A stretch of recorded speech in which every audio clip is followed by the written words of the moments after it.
Hello students, हम पढ़ रहे थे क्लास 7 का चैप्टर फर्स्ट पादपों में पोषण। इस चैप्टर में हमने पिछले दिनों में जो क्लासें हुई थी उसमें हमने पादपों में पोषण की विधि पढ़ी, प्रकाश संश्लेषण के प्रक्रम को पढ़ा।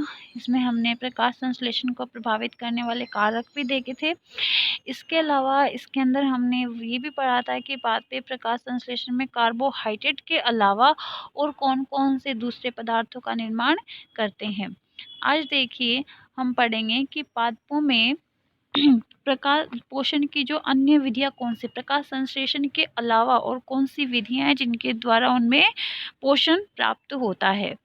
तो देखो, जैसे अगर अपन प्रकाश संश्लेषण की बात करें तो उसमें हमें पता है कि पौधे जो हैं क्लोरोफिल और जो हमारे सूर्य का प्रकाश है उसकी उपस्थिति में कार्बन डाइऑक्साइड और जल को कार्बोहाइड्रेट में परिवर्तित करते हैं। तो देखिए, कुछ पादप ऐसे भी होते हैं जिनके अंदर क्लोरोफिल नहीं पाया जाता है, तो फिर वो अपना भोजन कैसे बनाएंगे? उनमें तो प्रकाश संश्लेषण की अभिक्रिया नहीं होगी।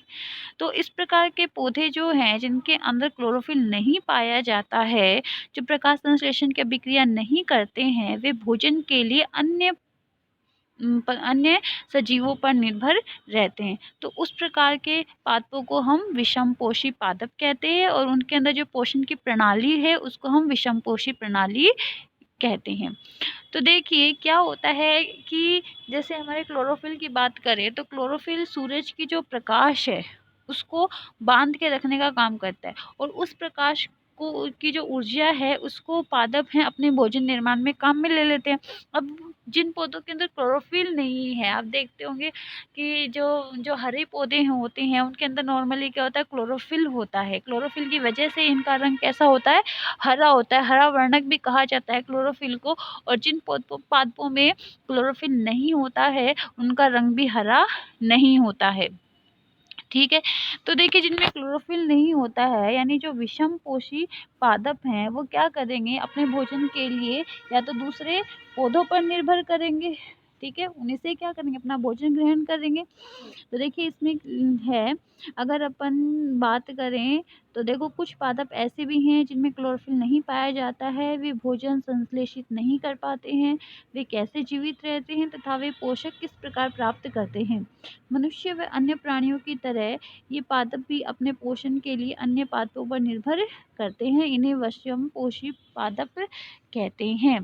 देखो इसमें एक एग्जाम्पल दिया हुआ है हमारे कि अमरबेल का, इसका दिया हुआ है अमरबेल का। अमरबेल आप सभी, अमरबेल कैसी होती है, मतलब कि पीले पीले रंग की होती है, जो पादपों के ऊपर आप इस चित्र में देख सकते हो, जो नीचे डायग्राम दिया हुआ हमें, आप इस डायग्राम में अच्छे से देख सकते हो। इस हरे पेड़ के ऊपर आपको एक पीले पीले रंग का जाल सा दिखाई दे रहा है। ये जो जाल है ये क्या है, अमरबेल है। ये अमरबेल क्या करती है, अब देखो इसका रंग पीला है यानी कि इसमें क्या नहीं, क्लोरोफिल नहीं है, तो अपना भोजन स्वयं नहीं बनाएगी। ये किसके ऊपर, एक हरे पादप के ऊपर है। हरा पादप जो प्रकाश संश्लेषण कर अपना भोजन बना रहा है, तो ये जो अमरबेल है इस हरे पादप से अपना भोजन ग्रहण करेगी। तो वे पादप जो अन्य पादपों पर अपने पोषण के लिए निर्भर करते हैं परजीवी कहलाते हैं, और वे पादप जो परजीवी को भोजन उपलब्ध करवाते हैं उसको अपन क्या कहते हैं, परपोषी पादप कहते हैं। तो देखो आप देख सकते हो इसमें जो बड़ा वाला पेड़ है इस चित्र में, वो बड़ा वाला पेड़ क्या है, परपोषी है, और जो आपको पीले रंग की जाल जैसी संरचना दिख रही है वो हमारा क्या है, परजीवी पादप है। अब देखिए जो पहेली है वो जानना चाहती है कि हमारा रक्त चूसने वाले मच्छर, खटमल, जूं, जो क्या ये जीव परजीवी? हाँ बिल्कुल, ये परजीवी। ये क्या करते हैं, हमारे शरीर से रक्त जो है, रक्त को चूसने का काम करते हैं।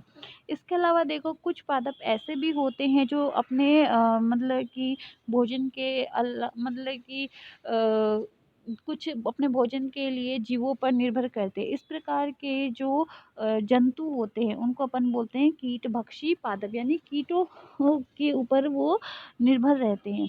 तो देखिए इस प्रकार के जो पादप होते हैं, जो कीटभक्षी पादप होते हैं, उनमें सामान्यतः प्रकाश संश्लेषण की अभिक्रिया पाई जाती है।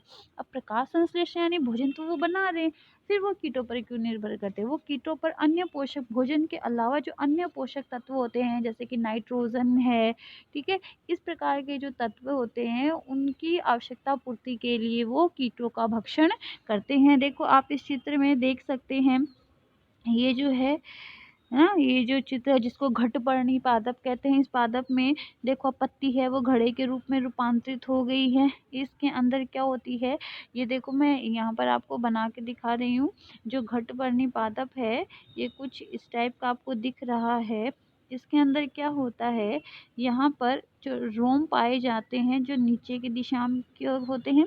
जैसे ही यहाँ पर कोई कीट आता है, वो कीट है इन जो रोम है इनके अंदर उलझ कर नीचे गिर जाता है। अब यहाँ पे कुछ पाचक ग्रंथियाँ होती हैं जो पाचक रस स्रावित करती हैं और इस गिरे हुए कीट का क्या कर देती है, भक्षण कर देती है और उसे पोषक तत्व ले लेती हैं। तो इस प्रकार के जो पादप होते हैं उनको अपन बोलते हैं कीटभक्षी पादप, जो अपने भोजन के अलावा जो पोषक तत्व होते हैं उनके लिए कीटों का भक्षण करते हैं। देखो इसमें लिखा है कि जैसे कि आप देख सकते हैं यहाँ पर कि कुछ कीटभक्षी पादप हैं, है ना, जैसे कि घटपर्णी, ये घड़े यानी कि घट के समान दिखाई देती हैं। घड़ा जो होता है इनका पत्तियों का रूपांतरित भाग होता है। पत्ते का शीर्ष भाग घड़े का ढक्कन बनाता है। घड़े के अंदर अनेक रोम होते हैं जो नीचे की ओर ढल के रहते हैं, यानी कि अधोमुखी होते हैं। जब कोई कीट घड़े में प्रवेश करता है तो यह उसके रोमों के बीच में फंस जाता है और घड़े में उपस्थित पाचक रस द्वारा कीटों का पाचन हो जाता है। कीटों का भक्षण करने वाले ऐसे पादपों को हम कीटभक्षी पादप कहते हैं। इसके अलावा देखो एक वीनस फ्लाई ट्रैप भी होता है, एक संड्यू कीट पक्षी पादप भी होता है। देखो ये जो फ्लाई ट्रैप वाला पादप है ये कुछ इस टाइप का होता है। इसके अंदर देखिए एक जैसे पत्ती की सी संरचना होती है, यहाँ पर इसके मतलब कि कांटे से पाए जाते हैं। जैसे ही कोई कीट पतंगा यहाँ पर आएगा, ये पत्ती जो बंद हो जाती है और वो कीट पतंगा है इन कांटों से क्या हो जाता है, कांटों के बीच में आ जाता है और उसका ये भक्षण कर लेते हैं। अब देखो बूझो क्या जानना चाहता है कि यदि घटपर्णी पादप हरा होता है और प्रकाश संश्लेषण संपादित करता है तो कीटों का भक्षण क्यों करता है? तो देखो अभी मैंने आपको बताया ही था कि जो कीट भक्षी पादप है उनके अंदर प्रकाश संश्लेषण की प्रक्रिया पाई जाती है। आप चित्र में देख सकते हो, आपको देखो ये दिख रहा है यहाँ पर घटवर्णी पादप, ये किस रंग का दिख रहा है आपको? इसमें हरा रंग भी दिख रहा है। हरा रंग है यानी इसमें क्या है, क्लोरोफिल है। क्लोरोफिल है यानी ये क्या कर सकता है, प्रकाश संश्लेषण कर सकता है।